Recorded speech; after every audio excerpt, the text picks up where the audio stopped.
Hello, today we're gonna be loading a 9mm 115 grain pistol round, a very popular round. These days when everything is more expensive, I would say triple the price there was originally, like I would say a year or two ago. Maybe you can start considering doing the reloadings. Of course, you have to have all the components for the reloading. I'm talking about the primer, I'm talking about the shell case, powder, and of course the bullets.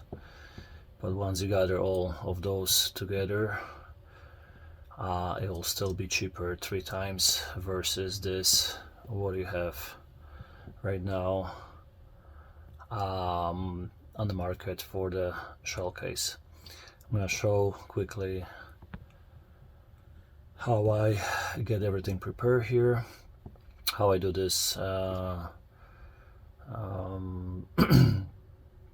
step by step, I would say.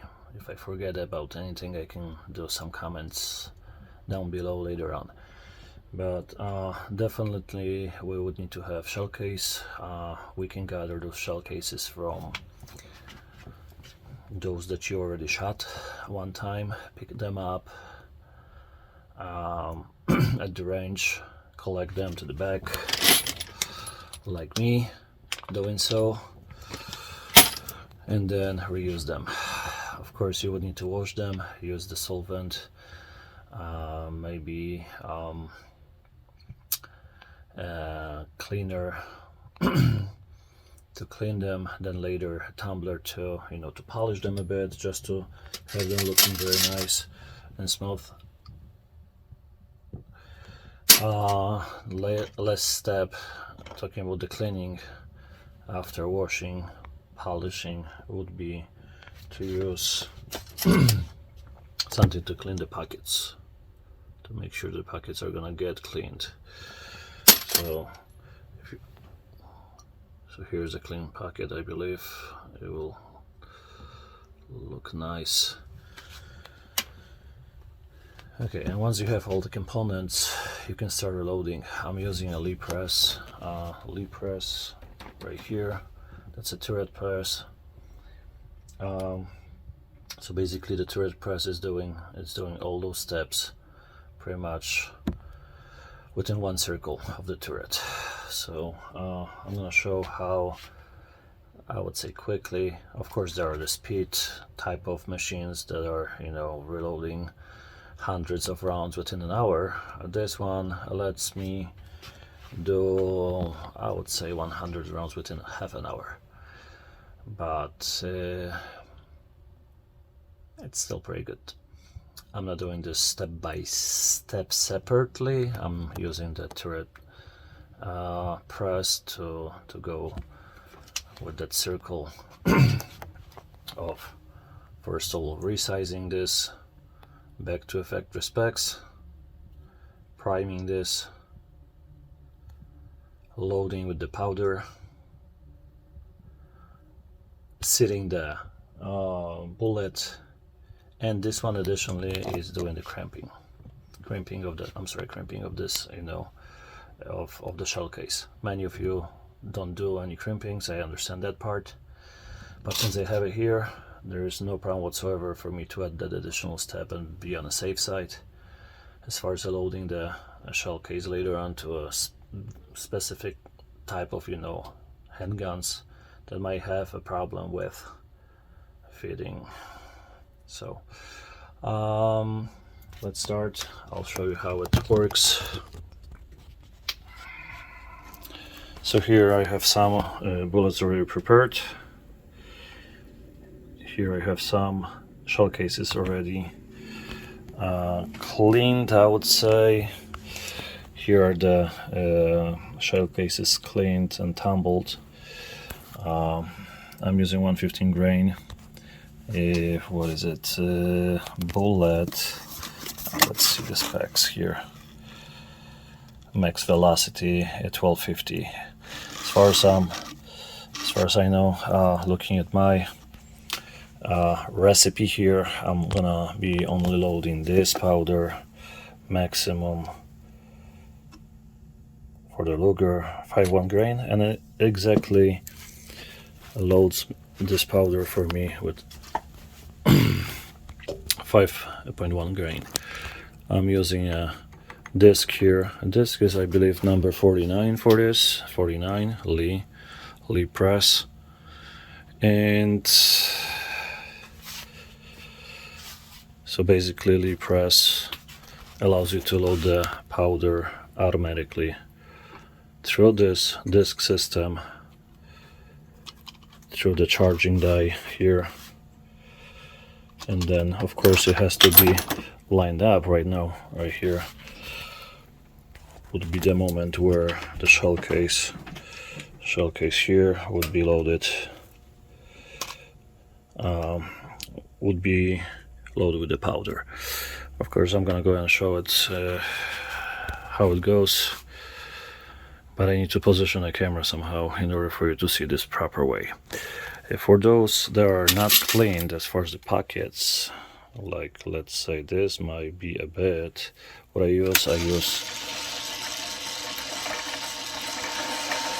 the pocket cleaner. Scrapes all the junk that's there and technically makes this nice and clean. If it's something that requires to have additional time to clean it a bit longer, then you just need to go ahead and instead of like 2 seconds, use 5 seconds of pressing this on that little machine, and then once it's clean, place it here to be ready to be picked up, and then ready for reloading. Okay, so what I'm gonna do is I'm gonna start loading that shell case. Basically, I don't know if it's gonna be seen proper way, but first step, of course, we need to go ahead and get that done right here in this resizing die. So resizing, we're putting the primer to the pocket, putting the powder. Next step is setting the bullet, and the next step is crimping. So basically this is done already. Of course, we need to do the visual inspection to see if the primer set proper way. If everything is fine, we're just setting this aside and repeating the process. So again, first die, resizing, then putting the primer in, putting the powder. Next step is to seat the bullet. The next step is to crimp the shell case, and now we have the bullet ready. So we need to go ahead and repeat it. First, we're resizing, then putting the primer into the pocket, putting the powder in, grabbing the bullet. Next step is seating the bullet. The next step is crimping it.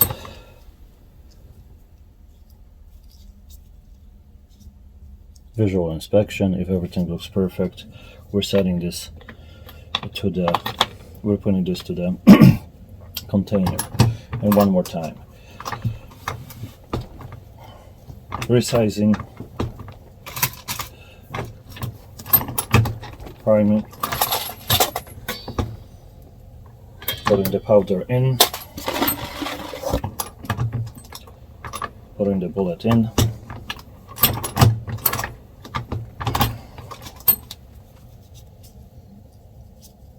and we can repeat the process until everything we have prepared here got exhausted.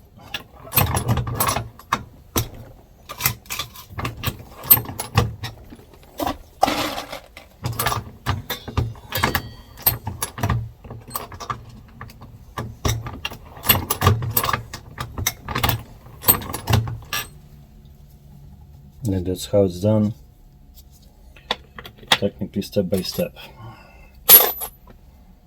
Here's the clean shell case.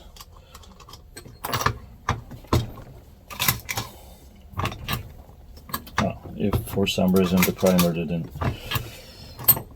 get set proper way, everything we need to do in specific time frame. Don't go too fast. Just make sure that everything is done proper way. Putting powder, and of course once we put the powder in, we can visually inspect this if the powder is in the shell case. If there is a powder, of course we put the bullet to set the bullet, and of course the last step is the crimping of the bullet. And again, it's very, very simple process.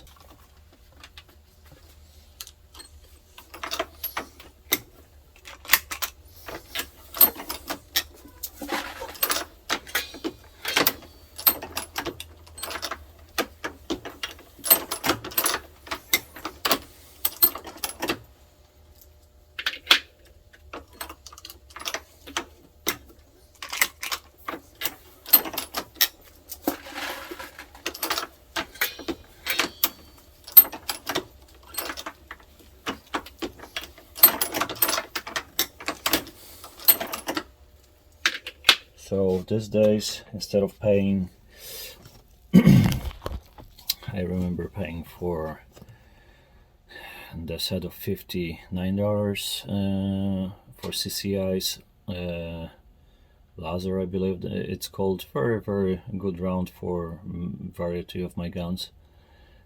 Shoots accurately, at least those 10 yards distances. But these days, if I go to a store and I see them for $29.99, it is the time when we can go ahead and get into reloading of the round. Back in the days, of course, we were reloading different type of ammunitions, especially for rifles, but pistol rounds were not those that you would need to spend time on, unless you wanted to be so precise and then shoot them from the revolvers. Of course, the 9mm from the revolver would require to have some sort of a moon clip in majority of the guns. Some of them, they are capable of shooting 9 straight in the cylinder because they have a special mechanism to then eject them. But I use my Taurus, which is multi-caliber, for 357, 38 special, 9mm, and also 3D ECPs. So I already, and we all know that 3D ECPs are pretty much double the price, talking about comparing versus 9. So this is also a round that's worth to reload. It's worth to reload. I already have the dice for it. I need to set this up to start the process of reloading, because I have also a 3D ECP as of one of my carry gun, I would say. So that's pretty much it. If you have any questions in regards to this, what I did today, it's one of my first videos. I did several of videos before in regards to specific subjects of malfunctioning or PCP type of equipment, or reloading to the 6.5 crate. But this is my very first video talking about the 9mm, because we didn't reload the 9mm before. I started reloading maybe like 2 years ago as far as the 9mm cartridge, when it started to be more tough to find, and also when it started to be at that time twice expensive versus what it was originally back in the days. Okay, so that's how they look like after being loaded. One cool 100. Okay, some of them still left. I'm waiting for it to be loaded. Maybe tomorrow, we'll see. That's how you can quickly reload 9mm shell cases, put new bullets in, use the proper primer, proper powder. I was using HP 38 small pistol CCIs number 500, and round nose berries, that's how they call it, 9mm stop, 115 grain bullets. My load was 5.1 grain of the powder, and they were a little bit longer as far as the overall length than the minimum length of the 9mm bullet. Minimum is, I believe, 1 inch.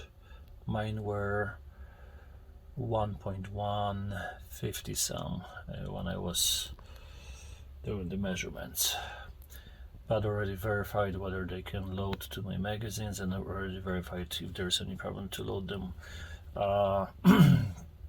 to my guns. There are no problems whatsoever, so I didn't exceed the maximum of 1.169, which is by specification maximum length of overall length of the whole cartridge, including bullet. Right? Any questions? Send some comments down there. By the way, of course, I need to use the Lee equipment here because pretty much all of my dice are Lee. So I have the Lee 4-hole press turret that I'm using, and the dice were set for a 9mm with the crimping die for the last stage. Any questions? Yeah, feel free to comment. I'll answer them if I have a straight answer to this. If not, then we can go ahead and start a discussion. Okay, see you guys.